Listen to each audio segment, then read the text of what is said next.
Friends, welcome back to my channel. मैं हूं रिंकी और आ गई हूं अपने चैनल श्री मिथिला रिंकी रसोई पे। और मैं अपनी सारी यूट्यूब फैमिली का तहे दिल से अपने चैनल पे स्वागत करती हूं। आज मैं रेसिपी तो शेयर करूंगी आप लोग के साथ। पहले दो लाइन कुछ बातें कर लेती हूं, क्योंकि देखिए मैं जानती हूँ कि बहुत लोग हमारी वीडियो या आपकी वीडियो जो यूट्यूब पे डालते हैं तो सारी वीडियो देख लेते हैं, ना ही लाइक करते हैं और ना ही सब्सक्राइब करते हैं। तो टेंशन मत लीजिए, कोई बात नहीं है। आप अपना काम पे फोकस रखिए। वो लाइक करे ना करे, अच्छे लगेंगे तो कोई ना कोई तो आपको लाइक करेगा ही, सब्सक्राइब करेंगे ही। तो टेंशन मत लीजिए और अपने काम पे सही तरीके से फोकस रखिए। मुझे बहुत क्वेश्चन आ रहे थे, बहुत लोग बोल रहे थे, तो मैं इस चीज़ को आप लोग के साथ शेयर की हूँ। कोई बात नहीं है, वो लाइक करे ना करे, अब अपने काम पे फोकस रखें। तो चलिए आप लोग के साथ मैं जो रेसिपी आज शेयर करने वाली हूँ वो है बेसन चीला फिश करी, जो बहुत ही अच्छी और बहुत ही यम्मी बनने वाली है। और इसके साथ आपको कोई दूसरी सब्जी की ज़रूरत भी नहीं पड़ेगी। आप चावल के साथ इसे बना के खा सकते हैं, बहुत ही टेस्टी लगती है। तो चलिए मैं आप लोग के साथ इस वीडियो को शेयर करती हूँ और अच्छी लगेंगी तो हमारे चैनल को लाइक सब्सक्राइब शेयर ज़रूर करना। तो चलिए अपनी वीडियो स्टार्ट करती हूँ। सबसे पहले हम क्या करेंगे, कुछ मसाले को पीस के रेडी कर लेते हैं। ये पीली सरसों, जीरा, 8 से 9 कलियां लहसुन की, एक सूखी लाल मिर्च, इसका मैं पेस्ट बना के रेडी कर ली हूँ। इधर एक बाउल ले ली हूँ, उसमें 1 कप बेसन, थोड़ी सी हल्दी पाउडर, थोड़ी सी लाल मिर्च पाउडर, थोड़ा सा नमक, थोड़ा सा ग्रेटेड अदरक में डाली हूँ ग्रेट करके, एक हरी मिर्ची चॉप करके मैं डाल दी हूँ। और इसे अच्छी तरीके से थोड़ा सा पानी डाल के इसकी एक घोल बनाऊंगी। इस तरीके से मिक्स करके थोड़ा थोड़ा पानी डाल के, गुठली नहीं रहनी चाहिए बेसन की। और इसे अच्छी तरीके से इस तरीके से मैं मिक्स करते चलूँगी।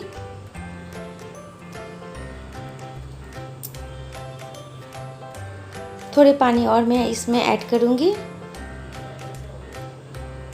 और इसे अच्छी तरीके से मिक्स कर दूँगी। इस तरीके से मिक्स करूँगी तो जो बहुत ही अच्छी तरीके से ये घोल बन के रेडी होंगे। तो देखिए फ्रेंड्स, एकदम इसमें अब गुठली नहीं है, बहुत ही परफेक्ट घोल बन के हमारे ये बेसन के रेडी हो चुके हैं। मैं गैस पे एक तावा गर्म होने के लिए डाल दी थी।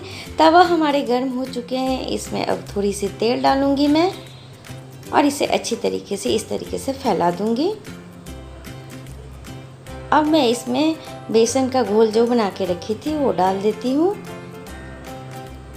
और इसे इस तरीके से फैला दूंगी।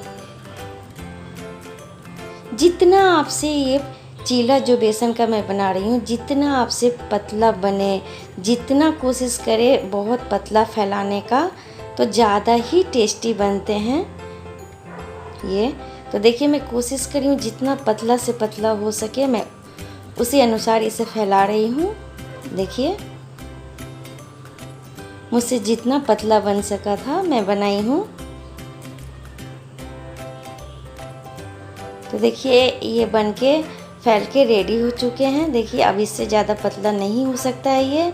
और इसे मैं एकदम मीडियम फ्लेम पर मैं 1 मिनट तक इसे पकाऊंगी। तो देखिए 1 मिनट से ये बन रहे थे, ज़्यादा नहीं अब इसे हमें पकाना है।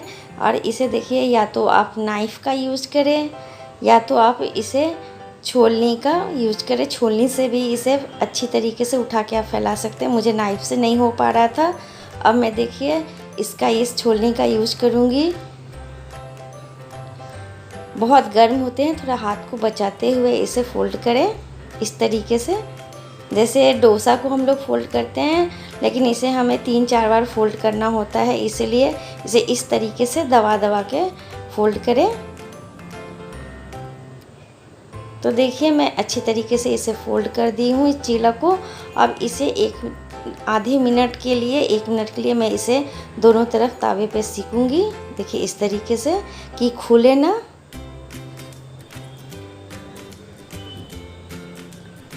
तो देखिए मैं कितने अच्छी तरीके से दोनों तरफ सेक ली हूँ इसे। उलट फुलट करके देखिए इस तरीके से।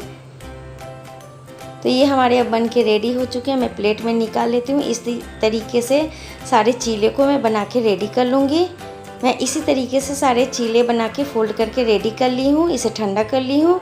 आप जैसा पतला मोटा जैसा आप इसे पीस कट करना चाहते हैं, पीस को आप कट कर सकते हैं इस तरीके से। तो देखिए मैं थोड़ा सा मोटा पीसेज रखी हूँ चीला की। इसी तरीके से मैं सारा कट करके रेडी कर लूँगी। देखिए तो देखिए इसी तरीके से सारा कट करके मैं रेडी कर ली हूँ। इधर तावा गर्म होने के लिए मैं डाल दी थी, उसमें थोड़ी तेल डाल दी थी। अब मैं इसे डबल फिर फ्राई करती हूँ, क्योंकि ये जब ग्रेवी में जाएंगे तो फूलेंगे नहीं और टेस्ट भी बहुत ही अच्छा आता है। फ्रेंड्स से इस तरीके से एक बार ज़रूर फ्राई करके आप बनाएं। बहुत लोग क्या करते हैं, ऐसे कट करके ग्रेवी में डाल देते हैं, वो उतने टेस्टी नहीं लगते हैं। आप एक बार इस तरीके से फ्राई करके, डबल फ्राई जैसे मैं कर रही हूँ वैसे आप फ्राई करके बनाएं, बहुत ही टेस्टी बनते हैं। तो देखिए उलट फुलट करके मैं एकदम गैस का फ्लेम मीडियम रखी हूँ और इसे देखिए नाइफ़ के सहायता से मैं इसे उलट फुलट कर रही हूँ फटाफट। ये सिर्फ जले ना। तो देखिए कितने अच्छे ये दिखने लग गए ना, एकदम रेड रेड हो गए, एकदम बिल्कुल फ्राई होके रेडी हो चुके हैं। आप इसे ऐसे भी खा सकते हैं चाय के साथ, लेकिन मैं तो इसकी ग्रेवी लगाऊंगी। तो देखिए ये उलट फुलट करके बन के रेडी हो चुके हैं। मैं प्लेट में निकाल लेती हूँ। और इधर मैं गैस पे कढ़ाई गर्म होने डाल दी थी।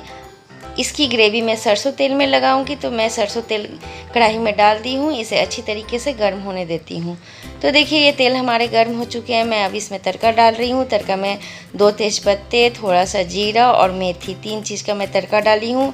और इस तड़के को अच्छी तरीके से भून लेती हूँ। और थोड़ी सी मैं हींग इसमें डाली हूँ, क्योंकि हींग के बिना तो ये सब्ज़ी का कोई बात ही नहीं है। बेसन की सब्ज़ी बने उसमें हींग ना तो ऐसा हो ही नहीं सकता है। और इसे अच्छी तरीके से मैं भूनने देती हूँ। बहुत ही अच्छी तरीके से ये भून चुके हैं तड़का। मैं इसमें जो मसाले की पेस्ट बना के रखी थी हुई सरसों वाली, वो डाल दी हूँ। इसमें थोड़ी हल्दी पाउडर डाल दी हूँ, थोड़ी सी धनिया पाउडर मैं डाल रही हूँ। टेस्ट अकॉर्डिंग मैं इसमें नमक डाल रही हूँ। नमक क्योंकि मैं चीला में भी डाली हूँ, उसी अनुसार मैं इसमें नमक डालूँगी। थोड़ी सी लाल मिर्च पाउडर मैं डाल दी हूँ। 2 टमाटर मैं कट करके इसमें डाल दी हूँ और फटाफट मैं इसे मिक्स कर देती हूँ। इसे ढक ढक के मैं 2 से 3 मिनट तक भूनूंगी। तो देखिए 2 से 3 मिनट के बाद मैं आपको दिखा रही हूँ। देखिए कितने अच्छे ये भून रहे हैं मसाले। देखिए मसाले से जो ऑयल है सेपरेट होने लगे हैं। देखिए मैं दिखा रही हूँ ना, कितने अच्छे तरीके से भून रहे हैं। फिर मैं ढक देती हूँ 1 से 2 मिनट के लिए। तो देखिए 1 से 2 मिनट के बाद ये हमारे मसाले भून के बहुत ही अच्छी तरीके से रेडी हो चुके हैं। देखिए ड्राई हो चुके हैं ना भूनते भूनते, ये एकदम परफेक्ट ग्रेवी लगाने के लिए रेडी हो चुके हैं। मैं अपने अनुसार इसमें ग्रेवी डाल रही हूँ, क्योंकि बेसन चीला कढ़ी में थोड़ी पतली ग्रेवी वाली जो बनती है ना, वो मछली की तरह तो बहुत ही टेस्टी बनती है। मैं इसे ढक के 5 मिनट्स के लिए मैं इसे खूब अच्छी तरीके से पकाऊँगी ग्रेवी को। तो देखिए अच्छी तरीके से पक चुकी हैं। अब मैं जो बेसन चीला को जो बना के पीसेस रखी थी वो मैं इसमें डाल देती हूँ और इसे ग्रेवी के साथ मैं 5 से 7 मिनट एकदम मीडियम फ्लेम पर मैं इसे ढक के पकाऊंगी। इसे अब ढक देती हूँ। जब ये अच्छी तरीके से पकने लगेंगे तो देखिए ऊपर आ गया ना, देखिए फिर मैं दिखा रही हूँ। देखिए और मैं फिर इसे 1 मिनट के लिए ढक देती हूँ, 1 मिनट के लिए मात्र। तो देखिए ये लाजवाब बेसन चीला फिश कढ़ी बन के रेडी हो चुके हैं। मैं गैस ऑफ कर दी। मैं इसे 10 मिनट के बाद डिश आउट करके आपको दिखाती हूँ। तो देखिए कितने अच्छे दिख रहे हैं ना, लग रहे एकदम मछली बना है, फिशी बने हैं फिश कढ़ी, लेकिन ये तो बेसन चीला फिश कढ़ी है। आप लोग ज़रूर इसे ट्राई करें और चावल के साथ इसे खाएं, बहुत ही टेस्टी लगते हैं। तो कैसी लगी फ्रेंड्स हमारी ये रेसिपी, आप लोग ज़रूर मुझे कमेंट्स करके बताना। अच्छी लगी तो हमारे चैनल को लाइक सब्सक्राइब जरूर करना। तो चलिए मैं फिर मिलती हूँ अच्छी रेसिपी के साथ नेक्स्ट वीडियो में। तब तक के लिए बाय बाय, टेक केयर।